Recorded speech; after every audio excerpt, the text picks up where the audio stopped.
Okay, today we are starting with our same mechanical properties of fluid. Okay, now here first we'll see how this waterproofing agent work. Okay, so what is the purpose to use waterproofing agent here?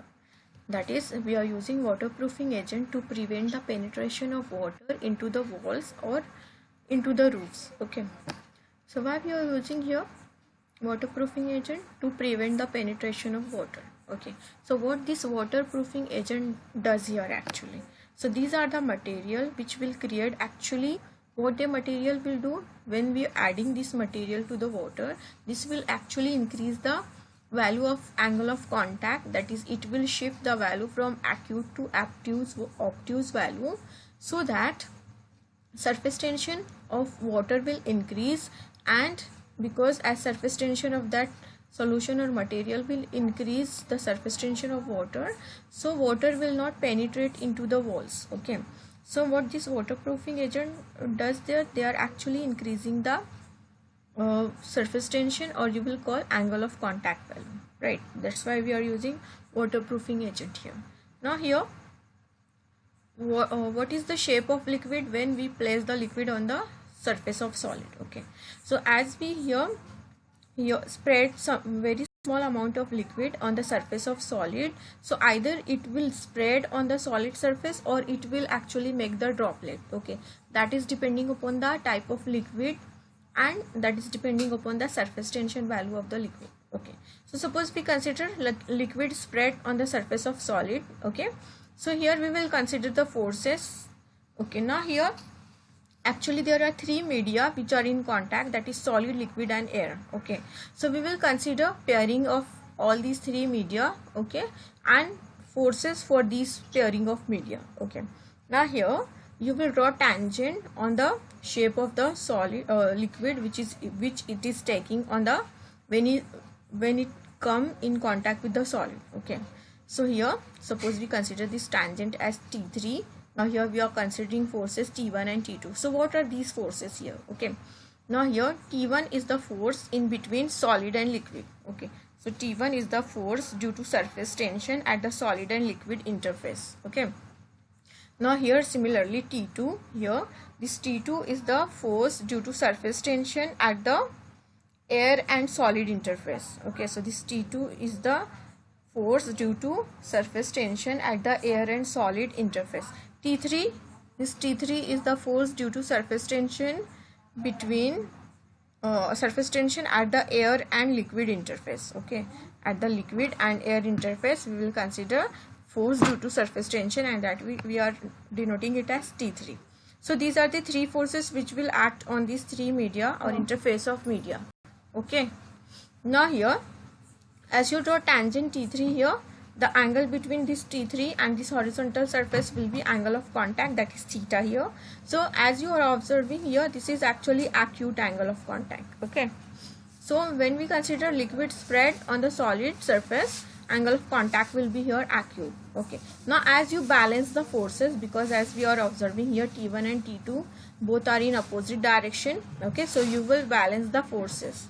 Okay, so at equilibrium what we will do here, T3 we will again take component of T3 in horizontal direction. So when we are taking component, that is we will resolve T3 into component vertical and horizontal component. So what we will do here, we will consider T3 as a diagonal and we will complete our rectangle. So likewise here vertical, and this you will complete your rectangle.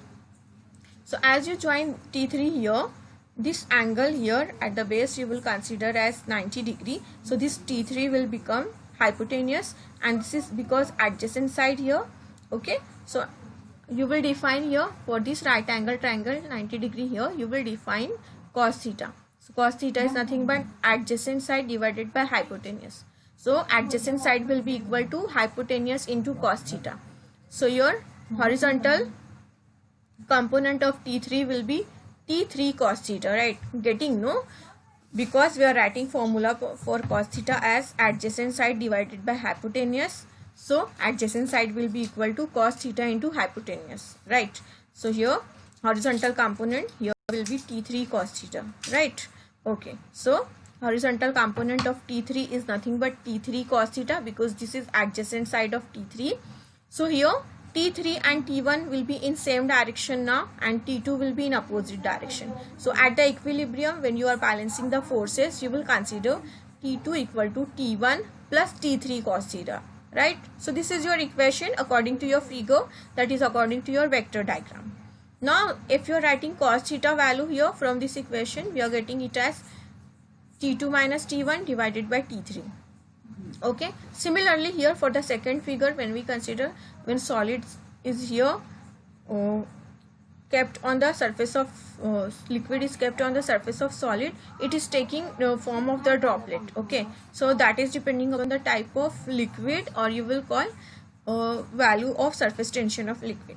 Okay, so what are the different condition here? Suppose we consider here T1 is greater than T2, means what? Your difference T1 minus T2 will be actually here, this difference will be positive, right? T1 or T2 minus T1, this, if T2 is greater, this difference will be positive, means what? Positive divided by positive, you will be getting cos theta as certain positive value, means angle of contact will be acute. Okay, now if you consider here T2 is less than T1, that is your, this difference will become negative value, so cos theta value will become negative, means angle of contact will be obtuse. Okay, now and if you consider here these forces are equal, that is T2 minus T1 is equal to T3, means what? Here if you are taking value, your cos theta value will become 1, cos value 1 means what? Theta is actually 0, so cos 0 is 1, right?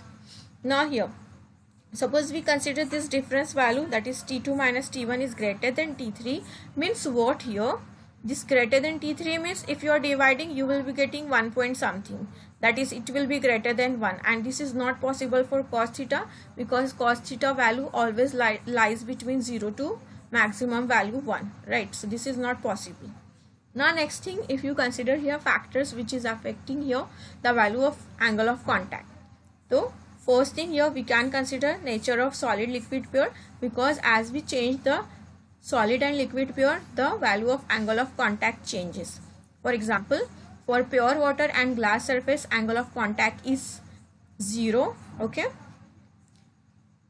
and here similarly if you consider kerosene and glass surface, angle of contact is 26, that is acute one, and that is less than 90 degrees. So if you are changing the pair of solid and liquid, angle of contact value changes. Similarly for mercury and glass, angle of contact is 140, right? So angle of contact depending upon the nature of solid liquid pair. Similarly here angle of contact value changes with the addition of impurity. Okay, how it is changing we are taking in next topic. Okay, but this, as we add the impurity, the value of angle of contact will change. Similarly here, as you change the temperature, that is if you increase the temperature, the angle of contact will decrease. Okay, that is there is inverse relation. Now similarly here, the medium which is above the solid liquid pair, that will also affect the value of angle of contact. Okay, so as you change the medium above the solid liquid pair, it will change the value of angle of contact. Now if you talk about the impurity, how with the addition of impurity the angle of contact will change. So we will here categorize impurity in 3 types: highly soluble, sparingly soluble, and insoluble. For highly soluble impurity, just like common salt, if you add common salt in water, that will be highly soluble to water. Okay, so that salty water actually, for that salty water, the value of angle of contact increases, that is angle of contact will increase and surface tension will increase. That's why we can't use salty water for washing and cleaning purpose, because its value, that is because of addition of soluble impurity, value of angle of contact will increase, that is its surface tension will increase. As surface tension increases, it won't penetrate into the material or objects. For example, if you are using this salty water for washing the clothes, that won't clean it properly. Okay, that's why we are not using. Okay, now similarly here, if you add some sparingly soluble impurity, just like detergent or phenol in the water, that will decrease the value of angle of contact, or that will decrease the value of surface tension. That's why we are using detergent in water. Okay, that is detergent solution we are using for washing and cleaning purpose, because it will decrease the value of angle of contact so as to value of surface tension, so that water will penetrate nicely into the clothes and it will clean nicely. Okay, for insoluble impurity, just like dust, that will again decrease the value of angle of contact or angle of surface tension. Right, now here temperature. When temperature increases, value of angle of contact will decrease or surface tension will decrease. Similarly here, when temperature increases here, okay, when temperature increases, angle of contact and surface tension will decrease. When temperature decreases, value of angle of contact and surface tension will increase. Okay, now here again one next topic here. When we consider different shapes of meniscus here, for example horizontal or plane shape of meniscus, if you talk about the forces for this meniscus, we consider here 2 points: A, above the liquid surface, that is in air; B, within the liquid.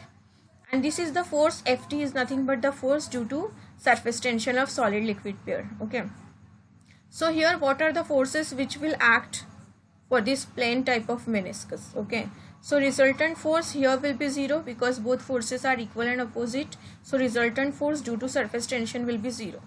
Atmospheric pressure will be always, in any of the case, atmospheric pressure for all three will be in vertically downward direction.